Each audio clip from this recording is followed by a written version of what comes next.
જૂનાગઢના વિસાવદર પાસે ભાગવત સપ્તાહનું ભવ્ય આયોજન કરાયું છે। રૂપલાઈ ધામ રામપરા ખાતે 9 એપ્રિલથી 17 મે સુધી આયોજન કરાયું છે। પૂજ્ય શ્રી રૂપલમાં પ્રેરિતમાં રૂપલધામ ચેરિટેબલ ટ્રસ્ટે કર્યું છે આયોજન।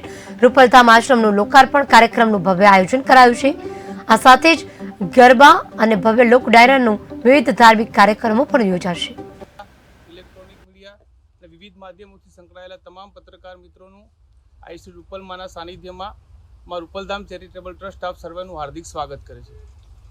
આજની આ પત્રકાર પરિષદનો ઉદ્દેશ્ય ચૈત્ર નવરાત્રિના પવિત્ર દિવસો આવી રહ્યા છે ત્યારે રામપરાના આંગણે રૂપલધામ ચેરિટેબલ ટ્રસ્ટ દ્વારા આઈમાના સાનિધ્યમાં ભવ્યથી ભવ્ય કાર્યક્રમોનું અને પ્રસંગોનું આયોજન થઈ રહ્યું છે। એની જાણકારી માટે કે સૌ સનાતન પ્રેમીઓ, સૌ આઈ ભક્તો, સૌ શક્તિના ઉપાસકો સુધી આ કાર્યક્રમોનું આમંત્રણ જાય, વધુમાં વધુ લોકો સુધી આ જાહેર માધ્યમથી કાર્યક્રમ જાય એ ઉદ્દેશ્યથી આજની આ પત્રકાર વાર્તાનું આયોજન કરવામાં આવ્યું છે।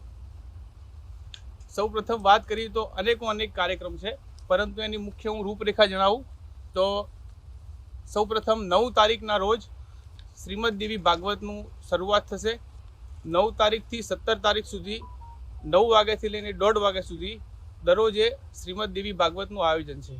અને સૌથી આનંદનો વિષય એ છે કે પવિત્ર ચૈત્ર નવરાત્રિના દિવસો છે અને દેવી ભાગવતનો જે વક્તા છે એ પણ પરમ આદરણીય પરમ પૂજ્ય મહામંડલેશ્વરી 1008 શ્રી કનકેશ્વરી દેવીજીના દિવ્ય કંઠે આ કથાનું આયોજન છે।